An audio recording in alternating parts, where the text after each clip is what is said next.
YouTube Ini on. bisa nih. Udah mau masuk ya YouTube ya. Udah on tuh. Tar, Vi, tunggu dulu, Vi. Semua mesti... Udah proses, nggak bisa di... Nggak bisa mundur. Oke. Aku add ya, admit. Oke.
Selamat malam, Bapak Ibu sekalian. Kembali kita bertemu kembali di dalam seri pengajaran dari STUJK yang pada malam hari ini kembali akan dibawakan oleh Bapak Pendeta Agung Wibisana. Bahasan malam ini melanjutkan hari pertama kemarin, yaitu mengenai pentingnya warisan budaya Yahudi di dalam kekristenan. Untuk mempersingkat waktu, saya serahkan langsung saja kepada Bapak Pendeta Agung. Silakan Pak Agung.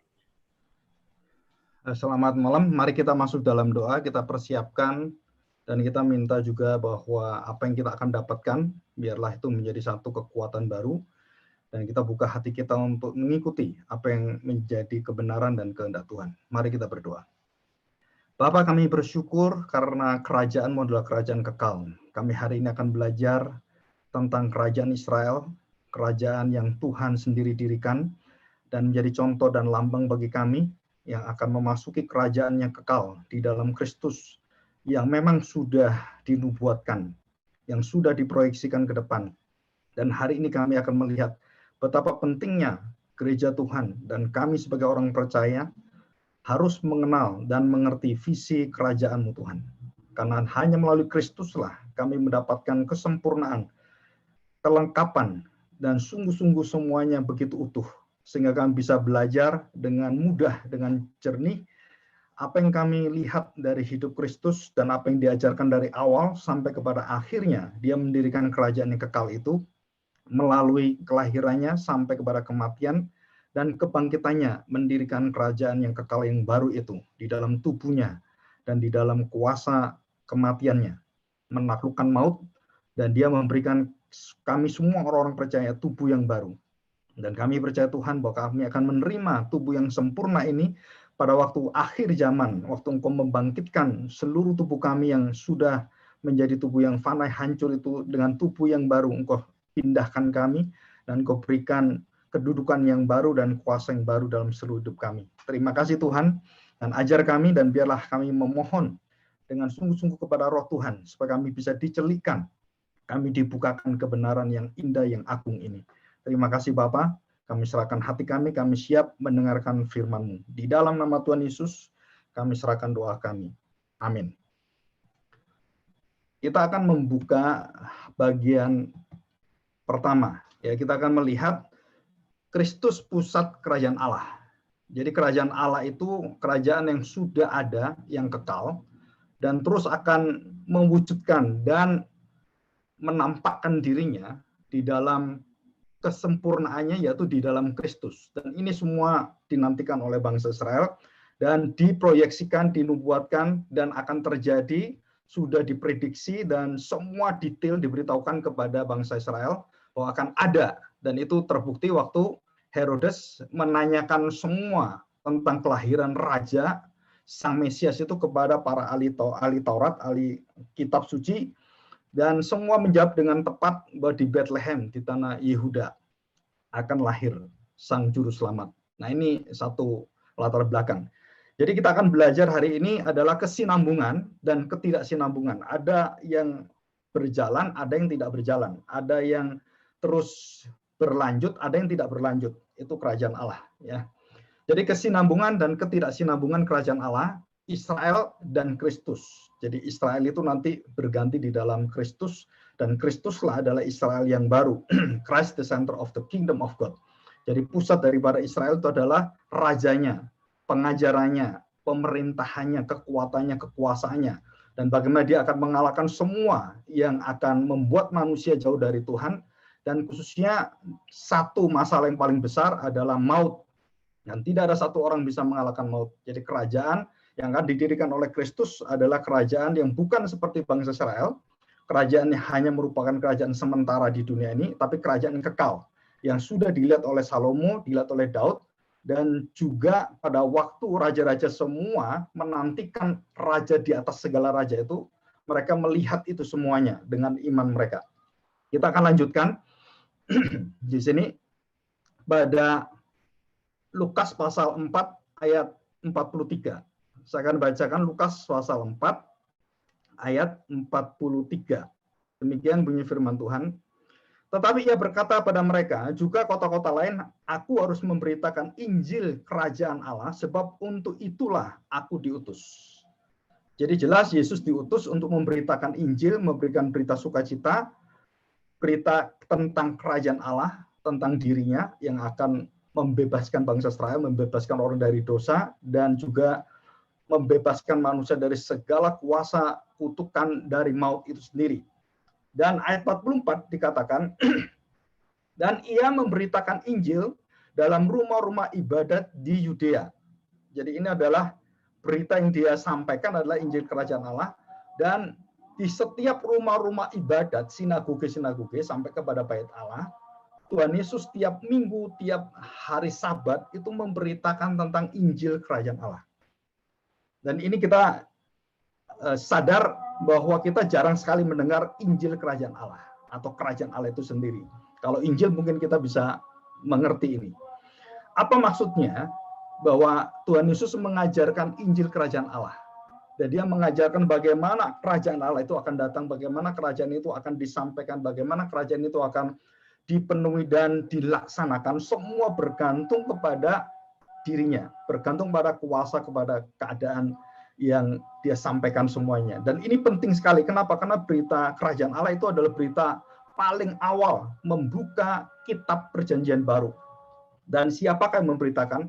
Tentu saja Yohanes Pembaptis.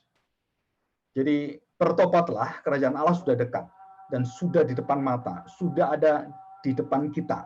Dan dia melihat itu adalah pada Kristus yang akan datang, dan dia menantikan Kristus sebelum dia mati, dia akan melihat Kristus. Dan itu sudah diberitahukan dia sebagai pembuka jalan Sang Mesias. Jadi dia bukan Mesias, tetapi pembuka jalan bagi Mesias. Kita akan melihat Lukas pasal yang ke-13, ayat yang ke-28. Demikian bunyi firman Tuhan. Lukas pasal 13 ayat yang ke-28. Di sanalah akan terdapat ratap dan kertak gigi apabila kamu melihat Abraham dan Ishak, Yakub dan semua nabi di dalam kerajaan Allah, tetapi kamu sendiri dicampakkan keluar. Jadi ini jelas sekali bahwa ada satu kesalahan bangsa Israel bahwa mereka akan dicampakkan keluar, tetapi saudara, kita tahu bahwa Abraham, Ishak, dan Yakub ada di sana, dan semua nabi ada di sana. Dan orang-orang percaya kepada berita nabi yang sesungguhnya ada di sana semua. Tetapi bangsa Israel yang saat itu bersama dengan Tuhan Yesus, yang hadir, yang pada saat bangsa Israel secara historis bersama dengan Tuhan Yesus, itu dikatakan di sanalah akan terdapat ratap dan kertak gigi apabila kamu akan melihat Abraham dan Ishak dan Yakub dan semua nabi di dalam kerajaan Allah, tetapi kamu sendiri dicampakkan keluar. Kamu sendiri dicampakkan keluar. Jadi artinya tidak masuk kerajaan Allah. 29. Dan orang akan datang dari timur dan barat, dan dari utara dan selatan, dan mereka akan duduk makan di dalam kerajaan Allah. Jadi kamu dicampakkan keluar, Tuhan akan mendatangkan orang dari timur, barat, utara, selatan, dan seluruh bangsa itu akan datang, berkumpul, dan makan bersama dengan Abraham, Ishak, dan Yakub. Dan di sana mereka hadir dalam kerajaan Allah, sedangkan kamu dicampakkan. Mengapa ini terjadi? Karena mereka salah melihat Kristus sebagai Mesias, dan mereka salah menilai Kristus sebagai Mesias yang tidak sesuai dengan konsep tradisi mereka. Apa itu tradisi mereka? Pengaruh dari tradisi kemesiasan, dan khususnya kerajaan Allah adalah kerajaan yang bisa mengalahkan kerajaan yang lain, dan kerajaan yang bersifat militer, bersifat politik, bersifat kekuatan yang luar biasa, dan bersifat jasmani, literal, dan semua akan terjadi, dan raja itu akan berjaya dan tidak bisa dikalahkan, dan Sang Mesias itu adalah akan memimpin, mengeluarkan bangsa Israel dari penjajahan, dari kekuatan Romawi yang luar biasa itu. Sedangkan Tuhan Yesus tidak melakukan itu, dan bahkan dia akhirnya mati di kayu salib. Dan ini adalah hal yang paling riskan, yang tidak sesuai dengan pikiran mereka. Pertanyaannya sekarang adalah, mengapa bangsa Israel itu dikeluarkan? Mengapa mereka kok tidak mengerti? Hanya umat yang dipilihnya, rahasia Injil Kerajaan Allah itu dianugerahkan secara khusus dan sudah disampaikan dalam kitab Injil. Dan jangan lupa, Kisah Para Rasul juga mengatakan ini, dan semua latar belakang kitab Para Rasul dan Perjanjian Baru itu mengacu pada Perjanjian Lama, baik itu tentang Yesaya, kemudian Daniel, bahkan lebih awal lagi tentang bagaimana Nuh sampai kepada Adam, sampai kepada Abraham akan menjadi kerajaan yang menyambut kerajaan yang kekal itu. Jadi kerajaan Israel yang kekal di dalam Kristus itu. Dan mereka tahu betul apa yang terjadi karena Abraham tidak menerima tanah perjanjian. Musa tidak masuk dalam tanah perjanjian dan semuanya itu hanya menantikan. Dan ini adalah satu panggilan bagi kita untuk melihat kembali apa yang dibangun oleh Tuhan Yesus Kristus. Kekuatan pemerintahan, kekuasaannya itu dibangun bukan dengan cara-cara kekuatan dunia ini dan seluruh kekuatan yang ada, baik melalui kekuatan senjata, orang, kepintaran, bukan itu. Kalau Tuhan Yesus mendirikan kerajaan Allah dengan kekuatan seperti itu, dia pasti memilih murid-murid bukan orang-orang yang sepele. Dia akan memilih murid-murid yang orang pinter-pinter, orang yang punya kekuatan, kedudukan, tahta, dan semuanya. Tapi dia tidak seperti itu. Dia ingin menggoncangkan, membalikkan apa yang menjadi pemikiran yang salah tentang kerajaan Allah itu. Dan termasuk nanti kita akan bahas tentang Mesias. Ya. Nah, kita akan melihat di dalam Ibrani pasal 1 ayat 1-3 bahwa Kristuslah puncak dari seluruh kebenaran dan puncak daripada nubuatan yang akan memancarkan kemuliaan Allah. Dan nabi-nabi semua melihat ini dan menunjuk pada ini. Dan Kristus waktu datang, semua nabi merindukan ini. Jadi kalau kita lihat di dalam Ibrani pasal yang 1, ayat 1 sampai ayat ketiga, jelas sekali dikatakan, khususnya ayat yang 2 dan ketiga. Saya bacakan dari ayat 1. Setelah pada zaman dahulu, Allah berulang kali dalam berbagai cara berbicara kepada nenek moyang kita dengan perantara nabi-nabi, maka pada zaman akhir ini, zaman akhir bukan hanya Yesus selesai, enggak, zaman akhir Yesus datang sampai akhir zaman. Jadi ujungnya itu zaman akhir, zaman terakhir. Maka pada zaman akhir ini, ia telah berbicara kepada kita dengan perantaraan anaknya. Jadi bukan lagi dengan malaikat dan semuanya. Dengan siapapun atau nabi-nabi, tidak ada. Hanya anaknya. Yang telah ia tetapkan sebagai yang berhak menerima segala yang ada. Dan dikatakan di sini, oleh dia, Allah, telah menjadikan alam semesta. Jadi oleh dia, Allah menjadikan alam semesta. Menciptakan alam semesta. Jadi Yesus tidak diciptakan, tetapi Yesus adalah yang menciptakan semuanya. Melalui Yesuslah, melalui firmanlah, jadilah petang, jadilah terang, jadilah segala sesuatu pada hari pertama, kedua, ketiga, semua jadi. Ya. Ayat yang ketiga, ini penting sekali. Ia, yaitu Yesus, Sang Mesias, adalah cahaya kemuliaan Allah dan gambar wujud Allah yang menopang segala yang ada dengan firman-Nya yang penuh kekuasaan. Dan setelah ia selesai mengadakan penyucian dosa, ia duduk di sebelah kanan yang maha besar di tempat yang tinggi. Jauh lebih tinggi daripada malaikat-malaikat, sama seperti nama yang dikaruniakan kepadanya, jauh lebih indah daripada nama mereka semuanya. Jadi tempat dikatakan di sini, duduk di sebelah kanan yang maha besar, menunjukkan bahwa Yesus menempati tempat yang tertinggi, tempat di mana bersama dengan Bapa dan dia duduk di sana, dan bukan sebelah kanan artinya ada sebelah kiri, bukan, menunjukkan bahwa kesetaraan, menunjukkan kesederajatan antara Bapa dan Anak, dan kerajaan itu diserahkan kepada Anak sekarang. Segala pemerintahan, penghakiman, semua ada di tangan Sang Anak. Dan ini adalah satu perjanjian kekal dari Bapa, Anak, dan Roh Kudus. Dan ini kita melihat ini. Jadi pada akhirnya, nanti pada akhirnya Allah akan menyatakan kerajaannya bukan lagi melalui bangsa Israel, tetapi melalui Kristus dan dengan tubuhnya yang baru di dalam kebangkitan itu.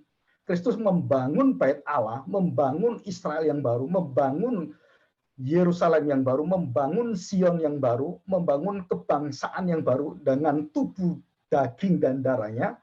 Dan disitulah gereja menjadi kerajaan Allah.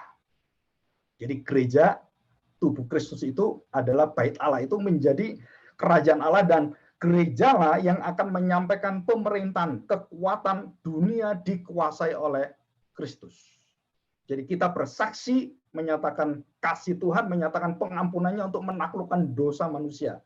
Bukan menaklukkan kekuatan-kekuatan yang gelap, cuman hal-hal yang bersifat kejahatan, bukan cuma di sana, tetapi ini adalah menaklukkan kekuatan yang mengalahkan maut, mengalahkan segala dosa, dan itu dikalahkan dengan tubuh dan darah Kristus.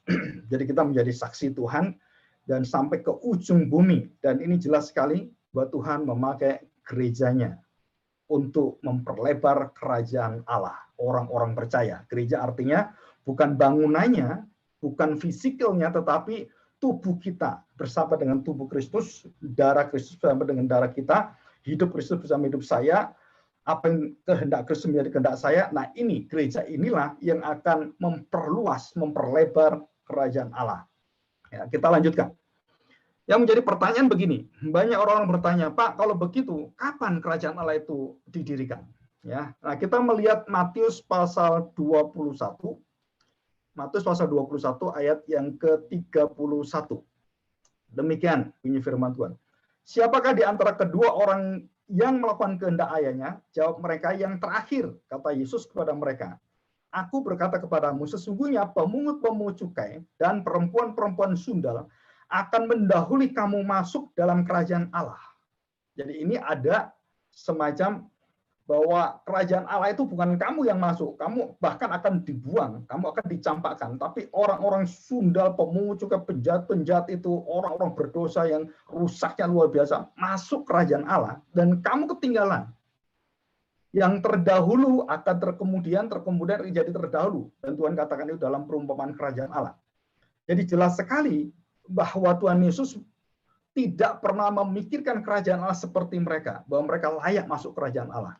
Bahkan yang tidak layak masuk kerajaan Allah bagi Tuhan Yesus, kalau dia percaya saya, orang-orang seperti ini mendahului kamu. Dan inilah kerajaan Allah. Dan siapakah masuk kerajaan Allah? Orang-orang yang mengakui aku, walaupun dia penjahat, walaupun dia orang berdosa, walaupun dia itu orang yang sundal sekalipun, orang-orang ini adalah orang-orang yang akan berhak masuk kerajaan Allah. Jadi ini dikatakan oleh Tuhan Yesus. Nah, kita lihat ayat 43. Ayat 43. Ya. Demikian bunyi firman Tuhan. Sebab itu aku berkata kepadamu bahwa kerajaan Allah akan diambil daripadamu dan akan diberikan kepada suatu bangsa yang akan menghasilkan buah kerajaan Allah. Jadi bangsa Israel secara fisik, secara keturunan daging Abraham ini tidak membuahkan hasil sehingga orang akan melihat kerajaan Allah itu dan mereka akan merindukan Mesias. Mereka menutupi itu dan bahkan mereka membunuh Mesias. Jadi mereka tidak memberitakan Injil tentang kerajaan Allah itu, memberitakan sukacita kepada bangsa-bangsa, maka mereka dikatakan di sini mereka tidak menghasilkan buah. Dan diberikan kepada Tuhan Yesus kepada satu bangsa yang menghasilkan buah, suatu bangsa yang baru yang akan menghasilkan buah. Dan dikatakan di sini dengan jelas bahwa apa yang ada padamu diambil daripadamu dan diberikan pada suatu bangsa yang akan menghasilkan buah. Kita ingat perumpamaan Tuhan Yesus tentang pohon ara yang tidak berbuah.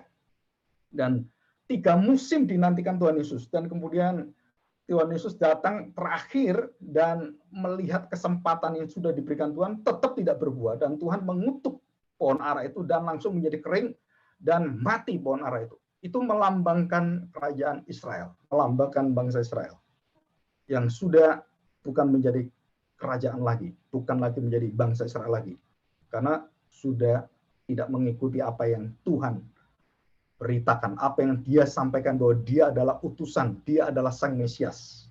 Ya, kita lanjutkan. Nah, kapankah itu akan diadakan? Nah, murid-murid bertanya. Kita lihat pada Matius pasal yang ke-12. Jadi ada 2 hal yang penting. Yang pertama, kerajaan Allah yang kekal itu sudah berdiri sejak kekal selama-lamanya. Itu kerajaan yang bersifat transenden, Nah, sedangkan di dalam hidup manusia, Allah ingin bersama dengan manusia dalam kerajaan yang kekal bersama-sama dengan Dia. Maka Tuhan merancang segala sesuatu. Tuhan menciptakan manusia, alam semesta, segala sesuatu. Untuk apa? Merindukan manusia akan bersama dengan Dia. Ciptaannya akan bersama dengan Dia. Dan merasakan di dalam kerajaan yang kekal itu. Dan manusia diuji segala sesuatu dan jatuh dalam dosa. Dan kemudian Tuhan memilih Abraham. Dan kemudian dari Abraham lahir anak Ishak. Dan kemudian lahirlah cucunya bernama Yakub. Dan dari Yakub diganti namanya Israel menjadi 12 suku bangsa dari anak-anak Yakub yang 12 laki-laki. Karena satu anaknya perempuan. Jadi 12 anaknya laki-laki ini menjadi suku bangsa Israel. Dari situlah kerajaan itu berdiri, kerajaan secara daging daripada Abraham yang dijanjikan Tuhan, dan kerajaan itu akan terus menjadi kerajaan yang menyambung menjadi kerajaan selama-lamanya, yang kokoh selama-lamanya. Dan berhenti, kenapa berhenti? Karena raja-raja jatuh dalam dosa. Semua raja-raja jatuh dalam dosa, baik itu Daud, baik itu Salomo, dan hancurlah kerajaan, dan mereka menantikan kerajaan yang baru yang dibawa oleh Mesias. Nah, kita akan melihat pada Matius 12 ayat 28. Demikian, Matius 12 ayat yang ke-28. Saya bacakan. Tetapi jika aku mengusir setan dengan kuasa roh Allah, maka sesungguhnya kerajaan Allah sudah datang padamu. Atau bagaimanakah orang dapat memasuki rumah seorang yang kuat dan merampas harta bendanya apabila tidak diikatnya dahulu orang kuat itu? Sesudah diikatnya, barulah dapat ia merampok rumah itu. Dan Tuhan Yesus mengatakan kalimat yang sangat unik sekali, ayat 30. Siapa tidak bersama dengan aku, ia melawan aku. Dan siapa yang tidak mengumpulkan bersama dengan aku, ia mencerai-beraikannya. Jadi artinya orang yang bersama dengan Tuhanlah orang yang akan diikat bersama dengan Dia, yang akan bisa mengalahkan kuasa iblis, mengalahkan kuasa yang mengikat orang-orang itu semua, yang akan membebaskan mereka dari kuasa perbudakan dosa, kejahatan, dan yang terakhir adalah maut. Ya, maut di sini. Nah, kita akan melihat. Jadi kapan itu sudah terjadi? Kenapa sudah terjadi? Karena Kristus sudah mengalahkan dan menyampaikan berita, aku sudah datang. Dan dia mengalahkan maut, dia mengalahkan seluruh setan-setan, dan dia mengusir setan-setan, dan semua diusir oleh dia, segala sakit penyakit disembuhkan, dan seluruh orang-orang yang ada melihat kuasa dia, melampaui semua penyakit, segala kutukan. Orang buta sejak lahir disembuhkan oleh dia, dan semua takluk kepada dia. Dan dia adalah Mesias itu. Dan dialah Raja itu. Dan dia mengatakan, sudah datang. Dan dikatakan jelas sekali, kerajaan Allah sudah datang kepadamu. Kalau Yohanes melihat, lihatlah, anak domba Allah, bertobatlah, kerajaan Allah sudah dekat. Nah, ini sudah datang. Kenapa sudah datang? Karena kuasa-kuasa yang mengikat manusia dalam dosa, sakit, penyakit, dari kutukan, dan semuanya itu dibebaskan Tuhan Yesus. Dan dia adalah satu-satunya manusia, Sang Mesias, yang mampu membebaskan manusia, bukan hanya dari ikatan kekuatan kegelapan, bukan hanya sakit penyakit, tetapi nanti dia akan berada di kayu salib, akan mengalahkan musuh terakhir, yaitu maut. Dan ini dikatakan yang berkaitan dengan hal spiritual.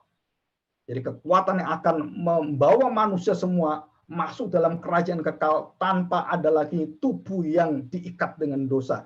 Dan seluruh maut itu akan dilepaskan oleh Tuhan dan dikalahkan. Nah, itu ayat yang disampaikan di dalam 1 Korintus 15 ayat yang ke-12. Saya akan bacakan. 1 Korintus 15 ayat yang ke-12 dan 23. Demikian bunyi firman Tuhan. Jadi bila mana kami beritakan bahwa Kristus dibangkitkan dari antara orang mati, bagaimana mungkin ada di antara kamu yang mengatakan bahwa tidak ada kebangkitan orang mati? Orang-orang Saduki tidak percaya. Jadi mereka tidak mungkin masuk dalam kerajaan Allah karena mereka tidak percaya Yesus bangkit. Semua manusia yang tidak percaya Yesus bangkit tidak bisa percaya Yesus sebagai raja. Tidak mungkin dia memasuki kerajaan Allah. Kenapa? Karena ini adalah syaratnya. Dibangkitkan dari antara orang mati adalah iman yang akan membangkitkan tubuh kita. Iman yang akan membawa kita dalam kerajaan kekal bersama-sama. Kita sudah diberi asuransi, kita sudah diberi uang mukanya, kita sudah diberi persekotnya, bahwa kita sudah mendapatkan kerajaan Allah. Tubuh kita belum diubahkan.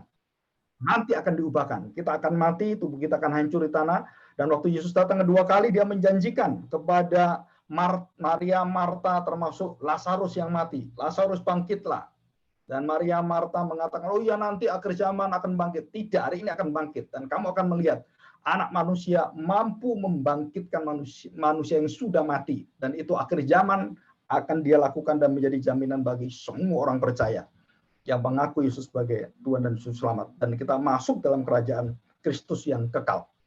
Jadi jelas sekali, di sini dikatakan kebangkitan itu menjadi poin yang penting, nilai kerajaan Allah yang kekal, yang dibangun. Jadi tubuh kita mati bersama dengan dosa-dosa kita dan dihancurkan dan diganti dengan tubuh Kristus yang baru yang bangkit, dan tubuh kebangkitan inilah yang akan memasuki kerajaan Allah yang kekal. Dan kita sudah di dalam kerajaan yang sekarang ada. Tapi nanti sempurnanya masih nanti. Yesus akan datang dan mengakal kita semua. Jadi ada dua, sekarang dan nanti, dan akan datang. Dan belum tercapai yang bersama-sama Tuhannya, karena belum ada penghakiman dan semuanya. Dan itu adalah nanti kita tunggu akhir zaman. Dan kita akan melihat di sini ayat yang ke-23. 1 Korintus ayat 23. Demikian bunyi firman Tuhan. Tetapi tiap-tiap orang menurut urutannya, jadi menurut urutannya, Kristus sebagai buah sulung kebangkitan, sesudah itu mereka yang menjadi miliknya kedatangannya. Kemudian tiba kesudahannya, yaitu bila mana ia menyerahkan kerajaan kepada Allah Bapa sesudah ia membinasakan. Perhatikan kata ini. Membinasakan, menghancurkan, dan melenyapkan segala pemerintahan, kekuasaan, kekuatan. Ia akan membinasakan segala pemerintahan, kekuasaan, dan kekuatan seluruhnya dihancurkan Tuhan. Karena semua yang melawan dia sudah tidak ada. Kegelapan sudah tidak ada. Semua daging sudah tidak ada. Keinginan manusia yang melawan Tuhan sudah dihapuskan semua, dikalahkan semuanya. 25, ayat 25. Karena ia harus memegang pemerintahan sebagai raja sampai Allah meletakkan semua musuhnya di bawah kakinya. Jadi di bawah kaki Kristus, bukan kaki kita. Ya, kita tidak pernah bisa mengalahkan setan. Setan dikalahkan di bawah kaki Kristus, khususnya tumitnya yang dinubuatkan dalam Kejadian pasal 3. Tumitnya yang hancur itu menghancurkan kepala dari ular, pemerintahan ular akan dihancurkan di sana. Jadi jelas sekali dikatakan di sini, karena ia harus memegang pemerintahan sebagai raja sampai Allah meletakkan semua musuhnya di bawah kakinya, di bawah kaki. Kakinya siapa? Kristus. Musuh yang terakhir yang dibinasakan ialah maut. Luar biasa ini, maut dibinasakan. Jadi musuh manusia yang terakhir, manusia tidak ada yang bisa melawan kematian fisik dan kematian rohani yang terakhir. Dan orang kematian fisik saja sudah takut luar biasa. Banyak orang tidak siap mati secara fisik. Dan banyak lagi orang yang tidak mungkin siap, kalau bukan karena Tuhan siapkan. Mati secara maut, mati secara kematian kedua, kematian yang kekal. Nah, saudara bisa memikirkan ini untuk mengulang kembali apa maksud kerajaan Allah itu. Dan kita bersama-sama belajar. Dan ayat 27 yang terakhir saya bacakan. Sebab segala sesuatu telah ditaklukkannya di bawah kakinya, tetapi kalau dikatakan bahwa segala sesuatu telah ditaklukkan, maka teranglah atau jelaslah bahwa ia sendiri telah menaklukkan segala sesuatu di bawah kaki Kristus itu, tidak termasuk di dalamnya. Jadi Yesus sendiri tidak ditaklukkan, tapi yang ditaklukkan adalah seluruh kegelapan, kejahatan, roh jahat, dan maut, kematian, hukuman kekal Allah. Jadi di sini kita melihat yang sulit dikalahkan dan tidak mungkin malaikat itu bisa mengalahkan semua adalah maut. Dan hanya Kristus yang bisa mengalahkan maut. Dan kerajaan Allah adalah kerajaan yang mengalahkan maut. Dan berkali-kali Tuhan Yesus mengajarkan, kerajaanku tidak bisa digoncangkan oleh maut, oleh kematian, oleh dosa dan semuanya. Kerajaanku akan kekal bersama-sama. Dan ini jelas sekali. Jadi kita akan melihat kapan kerajaan Allah itu akan datang. Sudah datang. Sudah diperlihatkan oleh Yohanes dan Tuhan Yesus sendiri memberitakan dalam Matius pasal 4 ayat 17 dan seterusnya. Kita melihat bahwa dia memberitakan, Yohanes memberitakan, dan seluruh rasul-rasul memberitakan. Di dalam kisah para rasul, rasul-rasul memberitakan tentang kerajaan Allah, tentang Kristus dan seluruh pemerintahnya. Dan dari rumah ibadat ke rumah ibadat, dari bait Allah ke bait Allah, semua mereka memberitakan tentang Injil Kristus, Injil tentang kerajaan Allah. Dan kita harus tahu ini, artinya bahwa Kristus sekarang yang berkuasa di seluruh muka bumi ini. Bagaimana dia berkuasa? Terus bagaimana sih saya bisa masuk? Nah, kita akan belajar. Ya, siapa yang boleh masuk kerajaan Allah? Nah, kita akan melihat ini. Sebelum kita melihat itu, kita melihat satu rahasia kerajaan Allah. Kita lihat di dalam Matius pasal 13. Matius pasal 13 ayat ke-11. Siapa yang bisa mengerti kerajaan Allah atau nanti memasuki kerajaan Allah? Saya bacakan ini. Demikian bunyi firman Tuhan. Jawab Tuhan Yesus, Kepadamu diberi karunia, diberi anugerah untuk mengetahui rahasia kerajaan surga. Matius memakai kerajaan surga karena bangsa Israel, khususnya orang-orang Yahudi, sangat-sangat takut menggunakan dan hormat menggunakan Allah. Jadi dia mengganti surga. Sedangkan Lukas mengganti kerajaan Allah. Jadi ada. Tetapi tidak masalah di dalam hal seperti ini karena kerajaan surga dan kerajaan Allah sama. Cuma latar belakang dari keyahudian kita tahu orang Yahudi tidak boleh memakai nama Allah. Jadi diganti kerajaan surga. Jadi saya ulangi, kepadamu diberi karunia untuk mengetahui rahasia kerajaan surga, tetapi kepada mereka tidak. Jadi kepada kamu diberi, mereka tidak. Kepada kamu dibukakan pengertian, kepada mereka tidak. Apa itu? Rahasia kerajaan Allah. Ayat yang ke-12. Karena siapa yang mempunyai, kepadanya akan diberi sehingga ia berkelimpahan. Tetapi siapa yang tidak mempunyai, apapun juga yang ada padanya, akan diambil daripadanya. Jadi Tuhan menuntaskan itu semua. Bangsa Israel kalau nggak mau, ya udah dilepaskan lepas. Sedangkan kita yang mau mengakuinya, semua dilimpahkannya kepada kita. Dan ini ada dalam perumpamaan yang diajarkan oleh Tuhan Yesus. Matius pasal 13. Nah, kita lihat sekarang dalam Lukas pasal 8. Kita buka Lukas pasal 8. Ayat yang ke-10 dan ke-17. Lalu ia menjawab kepada mereka juga sama ya. Kepadamu diberi karunia, sekali lagi, untuk mengetahui rahasia kerajaan Allah. Tetapi kepada orang-orang lain hal itu diberitakan dalam perumpamaan. Jadi perumpamaan tentang kerajaan Allah, tentang anak yang hilang, tentang dirham yang hilang, dan semua tentang hal seperti itu. Dan juga banyak perumpamaan yang lain, kira-kira 30 lebih perumpamaan. Semua tentang perumpamaan kerajaan Allah, menjelaskan tentang apa sih di dalamnya kerajaan Allah dan siapakah yang di dalam kerajaan Allah itu. Jadi dikatakan demikian, tetapi kepada orang-orang lain hal itu diberitakan dalam perumpamaan supaya sekalipun memandang mereka tidak melihat dan sekalipun mendengar mereka tidak mengerti. Jadi Tuhan Yesus sengaja menjelaskan itu dalam perumpamaan untuk menutup pintu hati bangsa Israel supaya mereka tidak bisa mengerti. Dan dibukakan hanya kepada orang-orang yang dianugerahi, diberi kasih karunia oleh Bapa Surgawi. Orang-orang ditarik oleh Bapa dalam Yohanes pasal 6 ayat 44. Orang-orang dianugerahkan kepada anak dalam Yohanes pasal 17, doa Tuhan Yesus. Yang dianugerahkan kepada sang anak. Yang diberikan Bapa kepadaku, kata Tuhan Yesus dalam doa syafaatnya. Dan orang-orang inilah yang akan memiliki dan mengetahui rahasia kerajaan Allah. Termasuk kita yang percaya hal ini. Jadi orang Israel sampai hari ini, sampai detik hari ini, orang-orang bangsa Israel, bangsa Yahudi belum mengerti tentang ini. Kenapa? Karena tidak diberi karunia. Pak, apakah nanti bangsa Israel akan diberi karunia? Itu ada waktu Tuhan.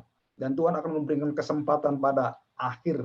Dan Tuhan bukakan itu semua pada zaman akhir ini. Tuhan berikan kesempatan dan banyak sekali misi ke bangsa Israel. Dan sekarang sudah lebih daripada 10.000 orang Israel yang percaya pada Tuhan Yesus. Dan bukan hanya itu saja, mereka bukan orang-orang biasa. Mereka ada para profesor, mereka orang-orang muda yang memimpin, yang luar biasa pengetahuannya. Dan saudara itu bisa lihat di YouTube. Saudara lihat, bangsa Israel yang bertobat. Dan saya hampir beberapa waktu ini melihat apa yang terjadi di tanah Israel, bagaimana Tuhan itu sedang membukakan kebenaran-kebenarannya dan banyak anak-anak muda orang-orang Israel sekarang mulai terbuka kepada Sang Mesias. Dan mereka membaca bukan Alkitab, mereka membaca kitab mereka sendiri, mereka membaca kitab Perjanjian Lama dan mereka menunjuk pada Kristus dan melihat apa yang dilakukan Kristus, semuanya persis sama dengan yang terjadi. Dan bagi mereka yang belum dibukakan, mereka tidak akan bisa. Ya, oke. Kita bersyukur hari ini tentang kerajaan Allah ini, mengapa masih tertutup? Jangankan orang-orang bangsa Israel, bahkan murid-murid sendiri tertutup. Duh, Pak, mengapa Bapak mengatakan demikian? Iya, karena ada di dalam firman Tuhan. Mereka tidak mengerti. Bahkan Yesus yang datang dengan tubuh kebangkitannya, mereka nggak kenal. Ini siapa ini? Waktu murid-murid berada di satu ruangan dan Tuhan Yesus hadir, mereka pikir ini hantu. Bayangkan, saudara. Jadi tubuh kemuliaan Kristus, tubuh yang membawa kita melihat kerajaan lain baru itu, bait Allah yang baru di dalam Kristus yang tubuhnya yang sempurna itu, murid-murid tidak bisa mengenal ini. Wah, yang benar, Pak. Ingin tahu? Coba kita lihat Lukas pasal yang ke-24. Kita lihat. Lukas pasal ke-24. Dan di sini ada semua di share ini ya, PowerPoint-nya. Lukas dari pasal yang ke-22 kita lihat. Lukas pasal yang ke-22 dulu. Dan ayat yang ke-22 ayat 37. Demikian bunyi firman Tuhan. Ya, jelas sekali. Sebab aku berkata kepada kamu bahwa nas kitab suci ini, ingat baik-baik hari yang lalu kemarin saya mengatakan bahwa Tuhan Yesus berkata tentang kitab suci itu belum ada perjanjian baru. Saudara harus mengerti ini. Jadi semuanya orang-orang yang ada di gereja-gereja Kisah Para Rasul, mereka bertekun dan mereka mempelajari kitab suci. Itu bukan kitab suci perjanjian baru. Itu semua kitab suci perjanjian lama. Belum ada perjanjian baru. Jadi mereka bertekun, gereja-gereja semua bertekun itu. Bukan bertekun melihat kepada kitab perjanjian baru karena belum ada perjanjian baru. Mereka bertekun, gereja di Berea, gereja di Roma, gereja di Efesus, dan semua itu mereka bertekun di mana? Mereka belajar kitab suci, yaitu Tanakh, Taurat, kemudian nabi-nabi, dan kemudian kitab-kitab syair. Dan itu jelas sekali. Ya. Coba saya ulang. Sebab aku berkata kepadamu bahwa nas kitab suci ini harus digenapi pada siapa? Harus digenapi padaku. Bukan pada malaikat, bukan pada nabi-nabi, dan bukan pada orang-orang yang punya kuasa luar biasa. Mereka nggak mampu menggenapi itu. Dan Tuhan Yesus jelas mengatakan, harus digenapi padaku. Aku yang diutus, aku yang ditunjuk, aku yang mampu melakukan itu. Dan tidak ada satu orang selain aku yang bisa melakukan itu. Dan dikatakan apa? Ia akan terhitung di antara pemberontak-pemberontak. Sebab apa yang tertulis tentang aku sedang digenapi. Ini luar biasa sekali. Jadi kitab perjanjian lama itu, semua itu menceritakan tentang diri Yesus. Apa yang dia katakan, apa yang dia lakukan, apa yang dia kerjakan, apa yang dia ajarkan, semua tingkah laku dia semua itu tidak ada yang berasal dari dirinya sendiri. Semua menggenapi seluruh kerinduan dan seluruh dambaan daripada orang-orang yang menuliskan dalam perjanjian lama. Musa melihat Kristus. Abraham melihat Kristus, Yakub berkumpul dengan Kristus dan semuanya. Dan kita bersyukur hari ini jika saudara bisa mendengarkan kekuatan iman ini. Karena ini akan menyelamatkan engkau. Dan jelas sekali, sebab apa yang tertulis tentang aku sedang digenapi.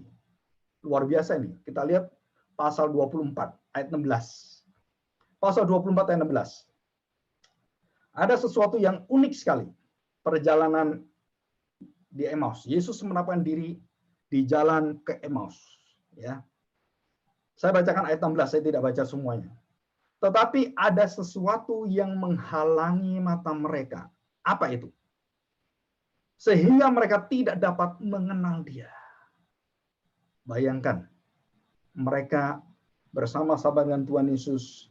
Mereka berkumpul dengan Tuhan Yesus, mereka tahu telinga Tuhan Yesus, mereka tahu mata Tuhan Yesus, mereka tahu bentuk wajah Tuhan Yesus, mereka tahu tingkah laku Tuhan Yesus, dan mereka tahu semuanya apa yang diajarkan, mereka tahu gerak-gerik gurunya bagaimana berjalan, mereka tahu benar-benar karena 3,5 tahun mereka bersama-sama dengan Tuhan.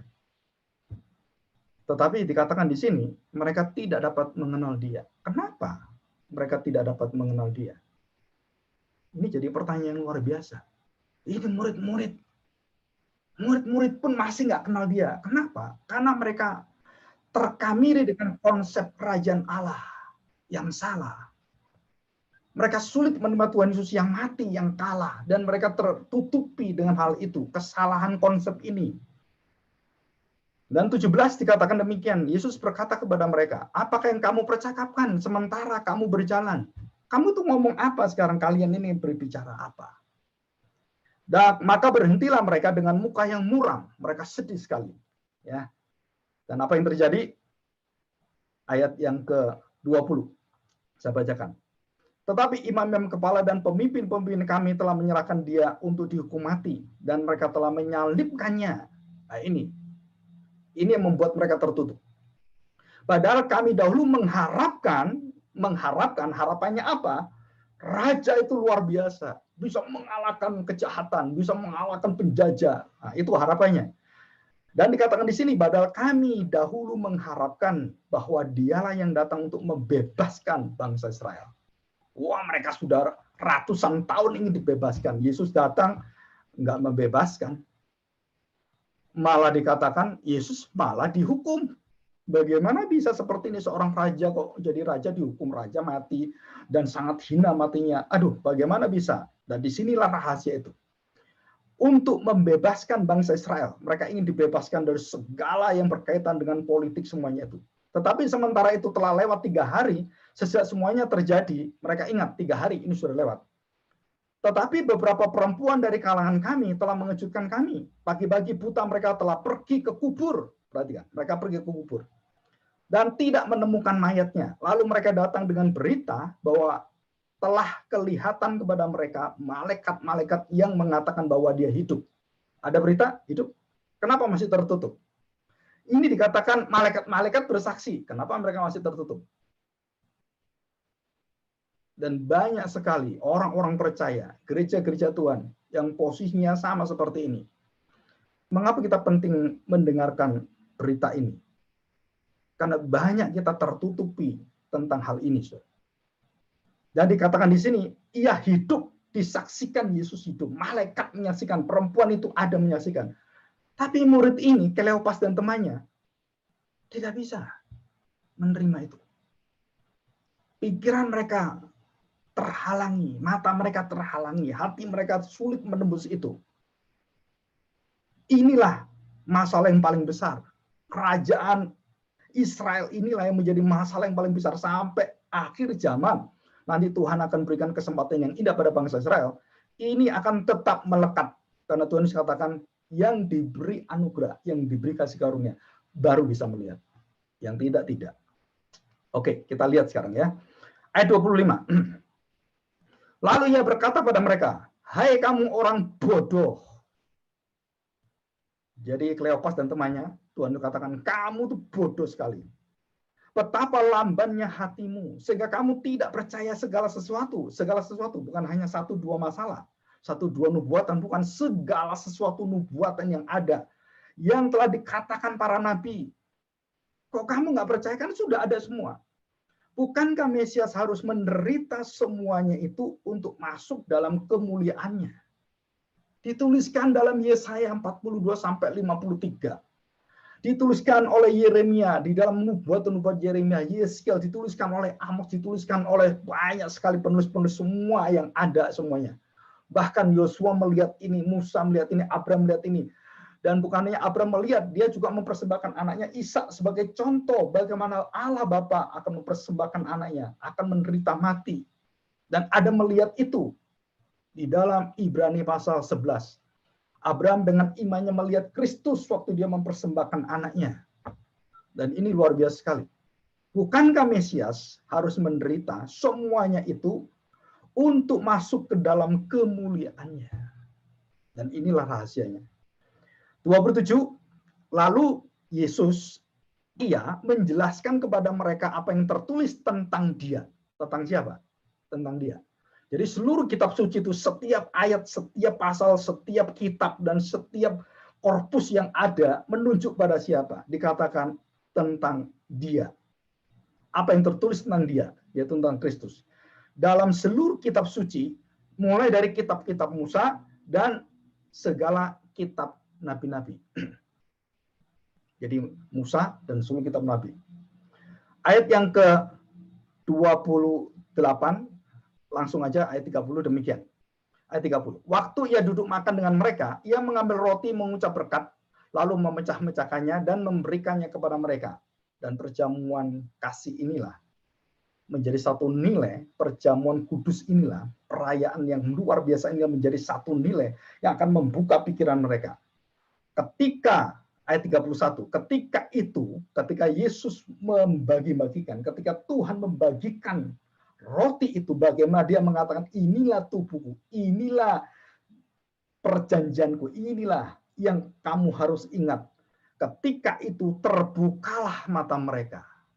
Mereka melihat Yesus, mereka melihat Sang Mesias. Dan mereka pun mengenal dia. Tadi nggak mengenal, sekarang mengenal dia. Walaupun ada kesaksian malaikat-malaikat, ada kesaksian perempuan-perempuan, ada kesaksian tentang kebangkitan yang hidup, mereka belum mendapatkan kasih karunia. Dan disinilah Tuhan Yesus membukakan dengan indah. Ketika itu terbukalah mata mereka dan mereka pun mengenal Dia, tetapi Ia lenyap dari tengah-tengah mereka. Dan ini sesuatu pengajaran yang sangat dalam sekali. Kenapa Tuhan Yesus begitu mereka ingat, Tuhan Yesus hilang? Karena mereka mengerti siapakah Kristus sebenarnya. Jadi mereka tidak lagi membutuhkan hadirat yang harus dialih terus. Enggak, karena Yesus sudah menjadi raja di atas segala raja. Dan dia sudah menjadi kekuatan Allah yang luar biasa, hikmat Allah dan semuanya. Dan mereka mendapatkan iman itu dalam hati mereka. Dan apa yang terjadi? Mereka berkobar-kobar, hati mereka bersukacita dan mereka kembali ke Yerusalem. Memberitakan pada murid-murid. Kita lihat murid-murid sekarang. Kita lihat murid-murid. Ayat 38.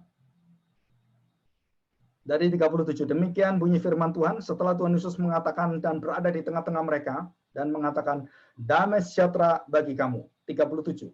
Mereka terkejut dan takut dan menyangka bahwa mereka melihat hantu. Tuhan jadi hantu. Kenapa? Mereka tidak mengenal Kristus. Mereka melihat hantu. Ada sesuatu yang miss, ada sesuatu yang tidak terlihat, yang tidak bisa dikenal.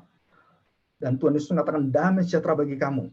Ayat 38, akan tetapi ia berkata pada mereka, mengapa kamu terkejut dan apa sebabnya timbul keraguan-raguan di dalam hati kamu? Kenapa kamu ragu-ragu? Kenapa kamu seperti Kleopas dan temannya? Kamu tidak mengerti, kamu tidak mengenal aku. Kenapa kamu menganggap aku hantu? Kenapa kamu ragu-ragu? Lihatlah tanganku dan kakiku. Aku sendirilah ini, rabalah aku dan lihatlah. Karena hantu tidak ada daging dan tulangnya. Seperti yang kamu lihat ada padaku. Sambil berkata demikian, ia memperlihatkan tangan dan kakinya kepada mereka. Satu persatu. Lihat. Dan ketika mereka belum percaya, karena girangnya dan masih heran, berkatalah ia kepada mereka, adakah makanan padamu makanan di sini? Jadi Tuhan Yesus juga makan bersama dengan mereka. Lalu mereka memberikan kepadanya sepotong ikan goreng, ia mengambilnya dan memakannya di depan mata mereka. 44, demikian bunyi yang penting sekali. Ia berkata pada mereka, inilah perkataanku yang sudah aku katakan. Artinya, yang sudah berkali-kali aku katakan, yang sudah aku ajarkan, yang sudah aku sampaikan. Dikatakan yang telah kukatakan, dan itu bentuknya terus-menerus. Sempurna kepadamu ketika aku masih bersama-sama dengan kamu. Kamu kan tahu semuanya ini. Yakni bahwa harus digenapi semua yang ada tertulis tentang aku. Tadi tentang dia. Ini tentang aku. Dalam kitab Taurat Musa, dalam kitab Nabi-Nabi, dan dalam kitab Mazmur, syair. Semua menjelaskan sama saya. Jadi Mazmur 1-50 isinya adalah menunjuk pada Kristus. Kejadian 1-50 menunjukkan pada Kristus. Dan seluruh kitab suci itu menunjuk dan menyaksikan tentang Kristus. Dan semua isi khotbah, pengajaran, saudara, harus kembali kepada apa yang Tuhan Yesus ajarkan. Demikian bunyi firman Tuhan ayat 45. Lalu ia membuka pikiran mereka sehingga mereka mengerti kitab suci. Luar biasa. Jadi mereka baru ngerti kitab suci. Dan Tuhan Yesus jelaskan itu semuanya. Dan saya berdoa supaya saudara yang melihat, mendengar hari ini bisa dibukakan kebenaran yang luar biasa ini. Jangan sampai kita tertutup lagi. Jangan sampai kita tidak mengerti kitab perjanjian lagi. Karena Yesus menjelaskan kitab perjanjian lama menunjukkan pada saya. Dan semua kitab perjanjian baru yang ada adalah menunjukkan apa yang ada dalam perjanjian lama dijanjikan Tuhan semua terjadi di sini. Jadi apa yang dibuka di sini yang merupakan rahasia di sini. Apa yang jadi rahasia di sini itu diungkapkan di sini. Dan ini adalah satu bekal kita masuk dalam kerajaan kekal bersama dengan Tuhan. Dan inilah rahasia kerajaan Allah. Dan siapa yang bisa memasukinya? Tadi kita sudah mengenal bagaimana Tuhan membukakan pikiran murid-murid. Bahkan Tuhan membukakan para rasul, dibukakan pikirannya. Bayangkan ini rasul, apalagi kita. Ya. Dan kita bersyukur Kita buka ayat yang mirip di dalam Yohanes pasal 5 ayat yang ke-39 tentang kerajaan Allah ini ya. Bagaimana Tuhan menyaksikan dan semua sudah tertuliskan akan berhenti dan sempurna di dalam Dia. Ayat 39. Kamu menyelidiki kitab-kitab suci. Artinya kitab-kitab di dalam perjanjian lama semuanya. Sebab kamu menyangka bahwa olehnya kamu memperoleh hidup yang kekal. Jadi kamu mengenal kitab suci perjanjian lama itu kamu mempunyai hidup kekal, kamu bisa mendapatkan keselamatan, kamu mendapatkan damai sejahtera itu tidak. Dikatakan di sini, tetapi walaupun kitab-kitab suci itu memberi kesaksian tentang aku, namun kamu tidak mau datang kepadaku untuk memperoleh hidup itu. Jadi bangsa Israel sudah menerima firman Tuhan, sudah menerima janji-janji Tuhan, sudah menerima semua keistimewaan dari Tuhan, dan mereka menjadi bangsa pilihan Tuhan. Mereka tidak diselamatkan karena pilihan itu. Kalau mereka tidak percaya kepada penggenapannya di dalam Kristus, tidak ada keselamatan di dalam Abraham. Tidak ada keselamatan di dalam sunat yang diajarkan oleh Abraham, Musa, dan semuanya. Dan semua ini hanya bisa menunjuk pada Kristus, dan dialah penggenap yang sempurna. Dan inilah rahasianya. Namun kamu tidak mau datang kepadaku untuk memperoleh hidup itu. Kamu tidak akan masuk kerajaan Allah. Kamu akan binasa. Jadi barang siapa yang percaya kepada perjanjian lama, tapi tidak percaya perjanjian baru, dan mereka percaya akan konsep-konsep Mesias perjanjian lama, tapi tidak menerima konsep Mesias daripada Kristus dan kerajaan di dalam Kristus itu, saudara-saudara tidak bisa memasuki kerajaan Allah. Ya, kita akan melihat beberapa poin penting. Saya lebih menyingkat sedikit, karena bangsa Israel bisa teralihkan, karena pikiran mereka bisa kemudian tidak bisa menangkap apa yang Tuhan Yesus jelaskan, bahkan para murid-murid karena latar belakang dan hal-hal yang membuat mereka terikat dengan tradisi mereka. Sebenarnya apa yang sudah dijelaskan dalam Alkitab itu sudah jelas, dan Alkitab di dalam perjanjian lama itu semua jelas semuanya.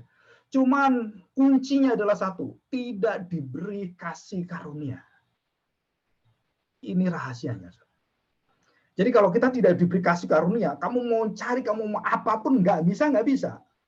Mau sembayang, mau 1000 kali, mau berpuasa, mau 10 tahun, nggak bisa. Kenapa nggak bisa? Karena tidak dianugerahkan, tidak bisa. Harus dianugerahkan baru bisa. Dan kuncinya adalah Allah yang menjadi pencelik, Allah yang menjadi pembuka, Allah yang akan menganugerahkan, menyalurkan berita keselamatan ini. Siapakah Kristus dan kerajaan Kristus? Ya, kita akan melihat kelemahan-kelemahan kita, termasuk kita akan belajar dari satu orang yang bernama Nikodemus. Ya, kita akan belajar bagaimana caranya memasuki kerajaan Allah. Di sini kita akan membuka Yohanes pasal 3 ayat 3. Yohanes pasal 3 ayat 3 sampai 5. Saudara tahu ini ada percakapan dengan Nikodemus. Tetapi kita lihat sekali lagi, ada kerajaan Allah di situ. Ada pemerintah Allah di situ, dan tidak semua orang bisa mengerti sistem kerajaan Allah yang rohani ini. Maka Nikodemus bertanya pada Tuhan, ya. Tuhan Yesus menjawab demikian. Yohanes pasal 3 ayat 3. Yesus menjawab, katanya, aku berkata kepadamu, sesungguhnya, amin, amin, 2 kali amin, jika seorang tidak dilahirkan kembali, ia tidak dapat melihat kerajaan Allah. Ia tidak dapat melihat kerajaan Allah. Ayat 4. Kata Nikodemus kepadanya, bagaimana mungkin seorang dilahirkan kalau ia sudah tua? Nggak mungkin. Dan itu memang tidak mungkin. Dapatkah ia masuk kembali ke dalam rahim ibunya dan dilahirkan lagi? Ini aneh sekali. Berbicara tentang kerajaan Allah, kerajaan yang bukan fisikal, bukan hanya kerajaan yang melihat akan kekuatan peperangan itu, kekuatan ekonominya, kekuatan orang-orang hebatnya, bukan. Ini berbicara tentang kerajaan yang rohani, kerajaan yang bukan seperti kerajaan dunia, kerajaan Kristus, kerajaan yang penuh dengan pengampunan, kesetiaan Allah, kerendahan hati dan semuanya, dan bukan kepada dunia ini. Dikatakan, bagaimana mungkin aku dilahirkan kembali yang sudah tua? Karena dia melihat secara konsep kerajaan Allah, secara fisik kerajaan Allah, secara bagaimana saya bisa melakukannya, bagaimana saya bisa menjalankannya. Nggak mungkin, saudara. Nggak mungkin. Dan di sini dikatakan jawaban Tuhan Yesus pada ayat ke-5. Jawab Yesus, aku berkata kepadamu, sesungguhnya jika seorang tidak dilahirkan dari air dan roh, tidak dilahirkan dari air dan roh, ia tidak dapat masuk ke dalam kerajaan Allah. Jadi dilahirkan kembali itu artinya dikatakan di sini dilahirkan dari air dan roh. Baru bisa masuk kerajaan Allah. Dilahirkan kembali. Jadi kita sudah lahir, kita dilahirkan kembali dalam air dan roh. Ayat selanjutnya, ia tidak dapat masuk kerajaan Allah jika tidak dilahirkan dari air dan roh. 6, apa yang dilahirkan dari daging adalah daging. Dan apa yang dilahirkan dari roh adalah roh. Janganlah engkau heran, karena aku berkata kepadamu, kamu harus dilahirkan kembali. Jangan heran. Dan ini jalannya, dan ini sudah diajarkan. Angin bertiup kemana ia mau, dan engkau mendengar bunyinya. Tetapi engkau tidak tahu dari mana ia datang, atau kemana ia pergi.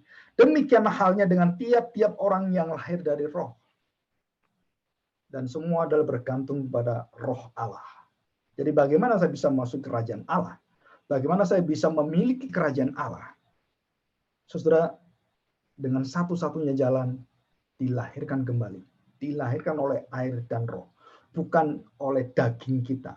Bukan oleh manusiawi kita yang mencari-cari dan kemudian kita mengakui sebagai orang Kristen, kita ke gereja setiap minggu, kita rajin, kita pelayanan, bahkan saya sudah menjabat menjadi seorang yang petinggi gereja, orang memimpin gereja, saya menjadi pendeta, saya gembala sidang, dan mengunggulkan semua itu bukan seperti itu. Dilahirkan air dan roh bukan dilahirkan oleh karena jabatan, kedudukan, dan kesalehan secara manusiawi dan duniawi dan agamawi, bukan. Tapi roh yang melahirkan. Dan itu adalah anugerah Tuhan. Dan kita akan memohon pada Tuhan supaya kita mau menjadi orang-orang yang mengakui Yesus sebagai Raja yang dijanjikan. Dan dia mati di kayu salib, mematikan dan mengambil semua dosa kita, dan mengalahkan maut itu, dan dia bangkit sebagai tubuh yang kekal itu bersama-sama, dan dia mendirikan kerajaan Allah, dan kerajaan maut tidak bisa menguasai kerajaanku. Jadi pergilah, jadikanlah semua bangsa menjadi muridku. Dan inilah kekuatannya, inilah satu janjinya. Dan dikatakan, aku akan menyertai engkau selama-lamanya. Dimanapun engkau pergi, aku akan selalu bersama dengan engkau. Jadi kerajaan Allah adalah di mana Kristus hadir, di mana aku hadir, engkau hadir. Dan di mana aku ada, di situ engkau ada. Di mana engkau memberitakan aku, di situ aku akan melihat kuasa yang akan membukakan pada hati manusia. Orang-orang berdosa akan membuka dirinya, dan para pesundal, pencuri, perampok akan datang pada Tuhan. Dan orang-orang yang sombong dalam rohani seperti Nikodemus sulit mengenal Tuhan. Maka mereka didahului oleh pendosa-pendosa seperti ini. Jangan sampai kita sebagai seorang yang dipimpin oleh Tuhan, yang mengenal kebenaran, kita malah terbelakang, kita terkemudian. Kita bukan yang utama. Kita didahului oleh orang-orang yang bersungguh-sungguh. Seperti seorang pemungut cukai, seorang yang merendahkan hati di hadapan berdoa, Tuhan, aku orang berdosa. Dia tidak berani memandang surga. Tidak berani memandang pada Tuhan. Sebaliknya, orang Taurat dan orang Farisi berdoa di jalan-jalan dengan bangga. Membanggakan pelayanannya, membanggakan dirinya, berpuasanya, membanggakan kehebatan rohaninya. Dan Tuhan katakan orang seperti ini binasa. Dan itulah rahasia kerajaan Allah. Dan kita bersyukur. Menuju kemanakah kita setelah masuk di kerajaan Allah? Mau jadi apakah kita? Dan jelas firman Tuhan mengatakan, kamu akan menjadi serupa dengan Kristus. Di mana aku ada, di mana aku pikir, di mana aku rasakan, apa yang aku kehendaki menjadi kehendakmu. Dan saudara, di sini terjadi satu pergumulan yang hebat. Penyangkalan diri, hidup yang menderita bersama dengan Kristus, mau mengampuni orang-orang yang memusuh kita, memberkati mereka, dan itu adalah kerajaan Allah. Perbuatan baik kita akan bersinar seperti terang, yang membuat orang-orang itu melihat bahwa Kristus terus akan memberikan pengampunannya, janjinya, dan harapan-harapan yang luar biasa. Dan itulah yang harus kita sampaikan pada dunia ini. Dan inilah kerajaan Allah yang sudah hadir, sudah datang, dan akan genap nanti pada masanya.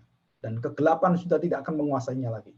Dan kita bersyukur kita sudah menerima segala hal yang bersifat kekuatan dari Tuhan ini. Jadi anugerah Allah adalah anugerah yang tidak bisa dicari oleh manusia. berdoalah meminta supaya seperti murid-murid dibukakan dan kita bisa mengenal Allah.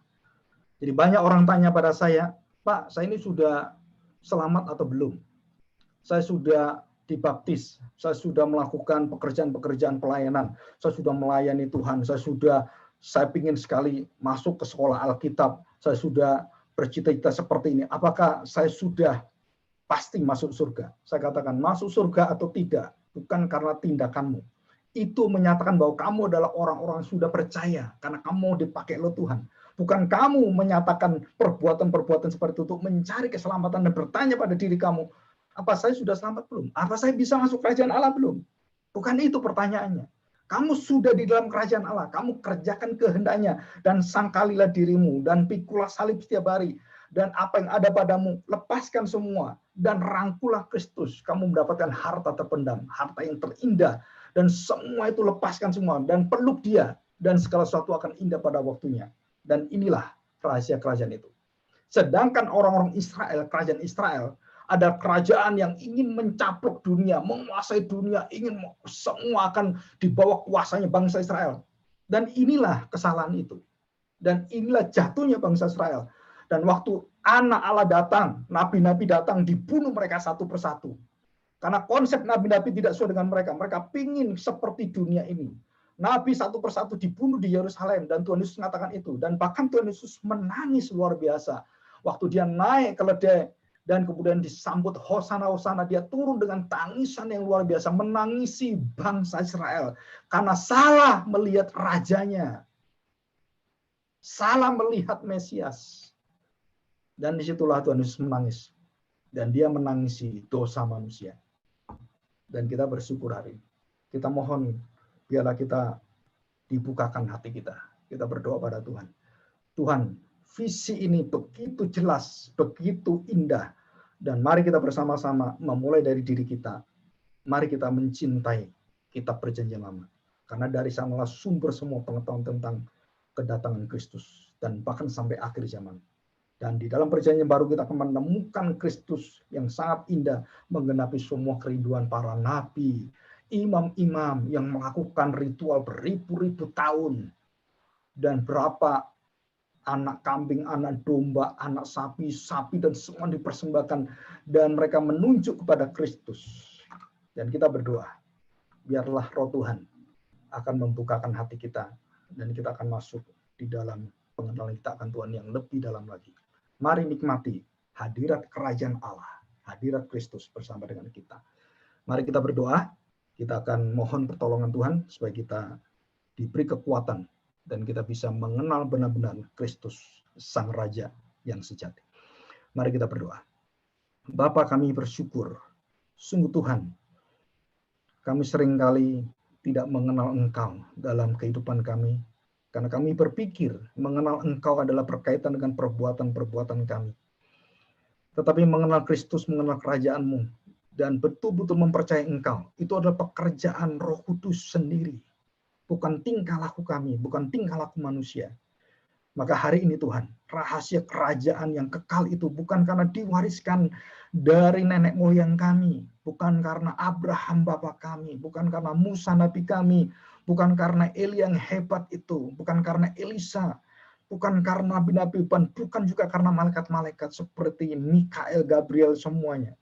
Tetapi Tuhan kami percaya hanya karena Roh-Mu.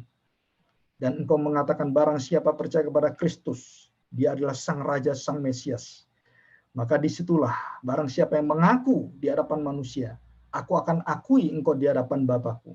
Barang siapa yang mengaku di hadapan manusia dan engkau adalah orang yang berdosa, Tuhan melihat engkau dalam belas kasihannya, Tuhan akan mengangkat engkau, menebus engkau.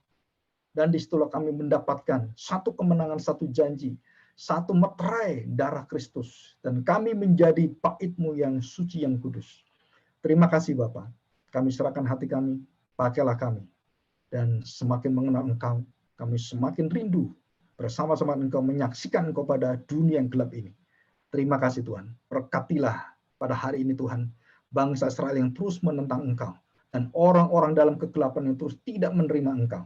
Biarlah Engkau memberikan anugerah pada mereka, mengasihi mereka. Seperti Engkau mengasihi kami sebagai orang-orang berdosa. Terima kasih Tuhan Yesus. Kami serahkan hati kami kepada Bapa, dan di dalam nama anak-Mu, Tuhan kami Yesus Kristus, kami serahkan doa kami. Amin.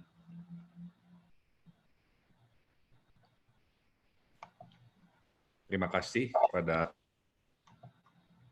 Pak Jana sudah menyampaikan penjelasan mengenai bagaimana bangsa Yahudi mengerti dan berharap akan raja yang akan datang yang ternyata berbeda dari apa yang Tuhan maksudkan, di mana bangsa Yahudi mengharapkan bahwa raja yang akan datang perintah secara politis, secara kekuasaan dunia, tetapi Yesus yang datang adalah Allah sendiri yang hadir, yang menjadi raja untuk umatnya, untuk kita semua. Sambil menunggu pertanyaan yang masuk, ada satu pengumuman yang akan saya sampaikan, bahwa pertemuan kita kembali akan dilangsungkan minggu depan, tanggal 29 Juli dan 30 Juli. Untuk menunggu pertanyaan yang masuk, Pak Agung, apakah bisa dijelaskan mengenai dilahirkan dari dan roh itu bagaimana maksudnya? Ya, jadi begini, kelahiran baru itu bukan perbuatan kita. Jadi kelahiran baru itu adalah satu karya roh Tuhan. Karena Tuhan Yesus sudah menjelaskan bahwa di dalam roh Allah, roh Kristuslah, kita diberikan kesempatan. Bagaimana kita bisa dilahirbarukan? Pertama adalah kita mendengar firman. Karena dari mendengar firman kita beriman, dan dari iman itu kemudian kita mengakui dengan mulut kita dan kita percaya. Dan itu disebut sebagai lahir baru. Jadi firman yang benar, yang murni, yang suci, yang kudus, itu kunci utama. Jadi kalau firman Tuhan itu tidak murni, tidak sesuai dengan firman Tuhan, tidak sesuai dengan Alkitab suci, tidak sesuai dengan Kristus, dan waktu diberitakan tidak pernah melahirbarukan. Orang hanya merasa dirinya Kristen, percaya Tuhan Yesus, tetapi Tuhan Yesus yang diberitakan bukan Tuhan Yesus yang sejati. Itu tidak membawa kepada kehidupan lahir baru yang sejati. Jadi pengenalan tentang Kristus itu menjadi kunci yang utama sekali. Dan kita harus tahu ini. Jadi kalau saya pendeta memberitakan Kristus yang bukan Allah, Kristus hanya manusia, orang yang mendengarkan percaya, oh ya Yesus manusia yang luar biasa hebat, dia orang bermoral. Saya percaya, saya orang Kristen sekarang. Iya, tetapi kamu belum lahir baru. Kenapa? Karena kebenaran yang diberitakan tentang Kristus itu bukan kebenaran dari roh Allah, kebenaran firman Allah. Jadi hanya firmanlah dan air roh itu yang akan melahirbarukan kita. Dan semua pekerjaan 100% pekerjaan Allah. Saya akan memberikan ayat yang sangat jelas, ayat yang sering kali kita dengar, yaitu Efesus pasal 2 ayat yang ke-8. Sebab oleh kasih karunia kamu diselamatkan oleh iman. Itu bukan hasil usahamu tetapi pemberian karunia Allah. Dan ini jelas sekali. Itu bukan hasil pekerjaanmu, jangan ada orang yang membanggakan diri. Karena kita ini buatan Allah, diciptakan dalam Kristus Yesus untuk melakukan pekerjaan baik yang dipersiapkan Allah sebelumnya. Ia mau supaya kita hidup di dalamnya. Dan ini luar biasa. Ya, jadi ini jelas sekali. Oke. Baik, terima kasih. Ada pertanyaan yang masuk. Jika ada orang yang mengaku diajak Tuhan ke kerajaan Allah di surga ataupun ke neraka, bagaimanakah? Apakah itu betul atau bohong? Ya, untuk mengecek benar atau tidak benar, bohong atau tidak bohong, kita melihat konsep yang ada tentang surga. Apakah sama dengan surga yang ada di kitab suci atau surga yang dia lihat seperti surganya orang Buddha, surganya orang-orang agama lain? Berarti kalau yang dia lihat penampakan itu surga yang mirip dengan surga yang dengan agama-agama lain yang katanya ada yang dibakar lelet, kemudian ada anjing yang menjilati isi perutnya. Nah, itu bukan surga kita, karena Alkitab tidak pernah jelas itu. Berarti penglihatan itu tidak valid. Dan yang menjadi saksinya siapa? Dan siapa yang membenarkan dia? Jadi ukuran kita adalah seluruh karya, apa itu pengajaran, apa itu penglihatan, semua diuji oleh firman Tuhan. Jika firman Tuhan tidak mengatakan apa-apa dan kamu menambahkan itu, termasuk dalam penglihatan, maka kamu melihat dalam halusinasimu, kamu melihat dalam pengertianmu, dan itu tidak sesuai dengan firman Tuhan. Dan ini firman Tuhan. Surga dalam firman Tuhan sangat beda. Dan tidak ada penjelasan seperti itu. Apalagi di surga ada bidadari yang melayani engkau. Kalau engkau orang-orang yang sungguh-sungguh membela Tuhan di dunia ini, ada 7 bidadari. Kalau kamu menjadi hambanya dan rela mati bagi dia, ada 12 bidadari. Nggak ada itu. Konsep itu nggak ada di kita. Dan jika itu dijelaskan, itu berarti ajaran sesat. Dan ajaran tidak benar. Begitu. Ya. Baik Pak, ada pertanyaan yang masuk lagi. Pak mau bertanya mengenai Matius 5 ayat 19-20. Pada pertemuan kemarin sudah dibahas bahwa yang bisa menggenapi hukum Taurat hanyalah Yesus. Kalau begitu, sebagai batasan bagi kita melakukan dan mengajarkan segala perintah-perintah Taurat. Batasannya gimana Pak? Batasannya begini, jadi kalau kita tanya, namanya batasan itu kan seberapa jauh kita bisa mengatakan itu. Batasannya adalah Tuhan Yesus pernah berkata pada orang Farisi ahli Taurat, kamu jangan melihat tingkah lakunya, kamu dengar pengajarannya dan kamu taati. Jadi artinya apa? Jadi orang-orang Farisi ahli Taurat itu masih ada kebenaran-kebenaran yang diberitakan sesuai dengan firman Tuhan, tapi tingkah laku hidupnya itu jauh daripada semua itu. Nah itu kita lihat ada ketidakseimbangan dan ada boleh dikatakan ini adalah antara pengajaran dan kelakuan itu jauh, kemunafikan sebenarnya. Ya, jadi dia mengatakan A, dia di sini berbeda dengan A. Nah ini yang kita lihat. Terus bagaimana batasan-batasan? Apakah kita bisa mengajarkan itu sebagai contoh? Saya yang bisa mengajarkan, saya kan bisa tidak bercerai, saya kan bisa ya hidup seperti orang muda yang kaya. Dari sejak kecil saya sudah melakukan apa yang dituntut Tuhan gitu. Nah kita harus tahu bahwa Tuhan Yesus waktu mengatakan satu kalimat dan menusuk kehidupan dan hati orang muda itu dengan mengatakan, jualah segala hartamu, dan di situ tempat dia jatuh dan tempat dia membanggakan semuanya itu diambil oleh Tuhan dan dia runtuh semuanya dan dia kemudian kecewa. Jadi batasannya apa? Batasannya adalah kelakuan dan tuntutan yang ada dalam hukum Taurat itu hanya bisa dilaksanakan dengan sempurna oleh Tuhan Yesus Kristus. Jadi kita akan mengacu kepada penggenapan pada Kristus, bukan pada kita. Jadi tidak ada satu manusia yang sempurna. Musa jatuh dalam dosa dan semua, kalau kita lihat, baik Nuh, baik Ayub, baik siapapun mengaku dosa semua di dalam Alkitab. Dan kita tahu bahwa batasannya adalah hanya Tuhan yang sempurna, Bapa yang sempurna. Kita mengajarkan itu belajar bersama dengan Tuhan. Dan Tuhan yang menyempurnakan saya. Jadi kita tidak bisa berpikir seperti ini. Pak, saya bercerai. Masa saya mengajarkan jangan bercerai? Itu firman Tuhan. Kamu sesalilah perceraianmu dan kamu sesali bahwa saya ini bercerai. Tapi firman Tuhan mengajarkan bercerai. Iya, jangan contoh saya. Nah, itu bisa. Itu batasannya seperti itu. Jadi bukan berarti kalau saya tidak mencuri, saya harus tidak mencuri. Saya tidak bercerai, baru saya bisa mengajar orang tidak bercerai. Bukan seperti itu. Semua adalah tuntutan di dalam Kristus dan kesempurnaan dalam Kristus. Kita belajar menjadi orang-orang yang diampuni Tuhan. Seperti itu. Ya, jadi kita harus tahu, kita punya kelemahan dasar yang luar biasa. Hanya Kristus yang sempurna. Ya, terima kasih. Ada pertanyaan lain lagi, Pak. Apa maksudnya Tuhan melakukan perjanjian dengan bangsa Israel dan Tuhan akan memberikan tanah Kanaan? Maksudnya apa? Adalah memberi kesempatan pada bangsa Israel supaya mereka belajar menerima segala berkat janji Tuhan dengan iman. Dan mereka terus-menerus jatuh dalam dosa. Dan semua nabi-nabi, semua angkat tangan, semua dibunuh semuanya. Dan maka di situ kerinduan nabi-nabi itu adalah menanti satu Mesias yang akan mengubah hati bangsa Israel. Hati yang dari batu itu menjadi hati yang penuh dengan kelembutan. Perjanjian ditulis dalam loh itu, batu itu akan ditulis dalam hati yang hidup.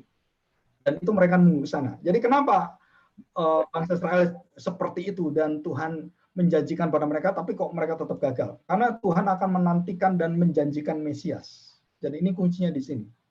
Ada Mesias yang akan menggenapi, dan mereka yang percaya di sini kepada Mesias diselamatkan, yang tidak percaya tidak diselamatkan.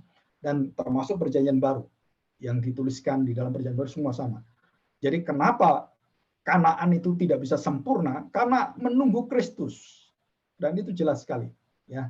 Jadi Tuhan sabar menunggu manusia ribuan tahun supaya bertobat sampai akhirnya Kristus datang. Dan menunggu lagi sudah 2000 tahun, 2020 kan, 2020. Tuhan masih menanti kita bertobat dan menunggu Kristus datang untuk menjadi penghakim. Nah, ini adalah sama dengan bangsa Israel. Ya, kita diberi kesempatan yang sangat indah. Tuhan menyatakan kesabarannya, Tuhan menyatakan kesetiaannya di situ. Ya. Pertanyaan terakhir, Pak. Mohon penjelasan bagaimana tingkatan kemuliaan di dalam kerajaan surga. Apa kriterianya sehingga ada pembedaan tingkatannya? Seperti saya pernah baca bahwa kamu akan mendapatkan tempat yang paling mulia di dalam kerajaan surga. Ya, begini. Kemuliaan itu di surga kan tidak ada iri hati ya. Di surga tidak ada seperti kelas-kelas di dunia ini. Jadi, oh kamu juara 1, juara. Bukan. Di surga itu yang adalah kepenuhan. Jadi kalau orang-orang yang mendapatkan penghargaan, seperti Paulus mendapatkan penghargaan yang lebih daripada kita bersukacita dan kita juga sudah mendapatkan sukacita itu. Jadi di surga kemuliaannya adalah bebas dari dosa. Jadi tingkatannya bukan iri hati, bukan persaingan, tapi tingkatan adalah anugerah Tuhan. Dan Tuhan memakai para rasul, didudukkan 12 rasul dan 12 suku Israel di sebelah, menggabung semua di surga sebagai kunci daripada kerajaan kekal itu. Ya kita jangan iri, kenapa saya enggak yang 12 itu. Dan kita nggak bisa iri, kenapa? Karena kita masuk surga aja penuh sukacita. Ngapain iri gitu kan? Dan Tuhan sudah atur semua sistem kemuliaan dengan caranya dia. Termasuk kalau kita pelajari di dalam gereja juga sama. Di dalam keluarga kita juga sama. Jadi kenapa ada imam itu dipegang oleh suami, anak-anak harus taat kepada orang tua, kepada imam, pada suami. Itu semua adalah kemuliaan Allah yang nyata di dalam dunia ini. Jadi saudara, kita tahu bahwa seorang anak nggak bisa iri dengan papanya. Sekarang aku yang jadi papa, kamu jadi anak. Nggak bisa. Karena itu sudah dibuat dan diciptakan seperti itu oleh Tuhan. Karena Tuhan adalah Tuhan yang Maha Kudus, Tuhan adalah Tuhan yang adil dan benar, dan Tuhan adalah Tuhan yang mengerti bagaimana mengupah kita dengan kemuliaannya, dan bukan dengan kita menerima dengan iri hati, atau seperti pekerja-pekerja yang pekerja terakhir melihat pekerja awal, waduh ini kalau kerja 1 jam kasih $1, wah 1 dinar gitu kan, wah kalau 3 jam kenapa nggak dikasih 3 dinar, kok saya sudah hampir 9 jam kerja, kok cuma dikasih $1, marah dia. Nah Tuhan tanya, kenapa kamu marah? Memang saya salah apa? Kan kamu yang butuh, bukan saya. Kan aku yang mengambil kamu. Jadi bersyukurlah. Kenapa orang ini bisa mendapatkan $1 1 jam, 1 dinar 1 jam? Dan saudara harus tahu, karena pada saat dia genting seperti itu, keluarganya makan apa, dan dia lebih berat tekanannya daripada kamu. Nah sebenarnya kita lihat Tuhan kayaknya nggak adil, padahal adil. Nah itu kemuliaan Tuhan seperti itu. Dan kita bersyukur, Tuhan itu tidak perlu didikte oleh siapapun. Hikmatnya itu tertinggi dan kekal dan sempurna di situ. Ya. Baik, terima kasih Pak Agung, bahwa pertanyaan semua sudah Masih ada tambahan nih satu lagi. Malam Pak, bisa dijelaskan ayat ini mengenai Ibrani 12 ayat 28. Jadi karena kita menerima kerajaan yang tidak tergoncangkan, marilah kita ibadah kepada Allah menurut cara yang berkenan kepadanya dengan hormat dan takut. Ya, jadi kita lihat bangsa Israel kan diberi Tuhan tata aturan, tata liturgi, cara-cara pengorbanan, dan semua disempurnakan dalam Kristus. Dan minggu-minggu depan kita akan belajar ini juga tentang Taurat ini dan juga hal-hal yang lain. Nah perhatikan baik-baik. Kita menerima kerajaan yang tidak tergoncangkan, dan kita bersyukur karena hal ini, dan kita beribadah pada Allah menurut cara yang berkenan kepadanya. Bagaimana cara berkenan padanya? Kita tanya, dan hormat dan takut. Jadi berkenan, hormat, dan takut. Yang ditentukan oleh Tuhan adalah berkenan, hormat, dan takut. Ini semua ada nilai kerohanian. Bukan dengan tata liturgi, bukan itu. Tapi ini semua adalah prinsip yang ada. Jadi berkenan, hormat, dan takut akan Tuhan. Perhatikan ayat 29, sebab Allah kita adalah api yang menghanguskan. Jadi kalau kita salah berkenan, bagaimana berkenan? Kita lihat begini, ya. Tuhan Yesus dibaptis. Tuhan Yesus dibaptis, kemudian dari langit ada suara. Inilah anakku yang kukasihi. Kepadanya lah aku berkenan. Nah, apa itu aku berkenan? Orang yang hidupnya, seluruh hidupnya adalah mengandalkan dan taat kepada firman Tuhan. Nah, itu yang pertama, yang berkenan.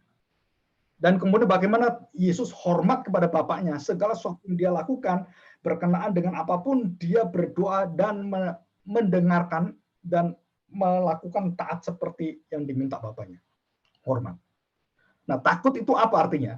Dia melakukan semuanya dengan resiko apapun yang ada, sampai doa di Getsemani, dia takut di sana, tapi dia tetap menghormati Tuhan. Nah, itu di sana. Jadi kalau saya lihat, ini prinsip. Bagaimana caranya? Semua cara itu adalah bergantung kepada hati kita.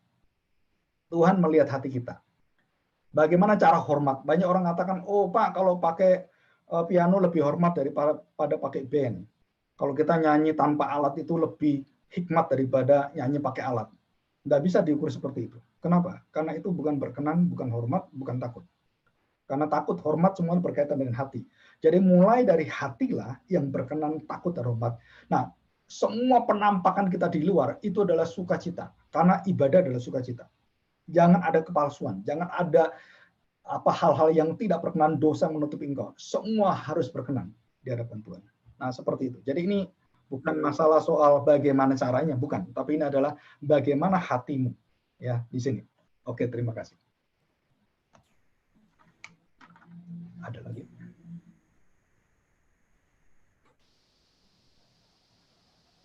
Oke. Dan saudara-saudara yang mungkin masih dapat di minggu depan dan malam ini bisa kita akhiri. Terima kasih banyak Pak Agung. Sampai pertemuan minggu depan. Terima Malam kasih semuanya. Ya.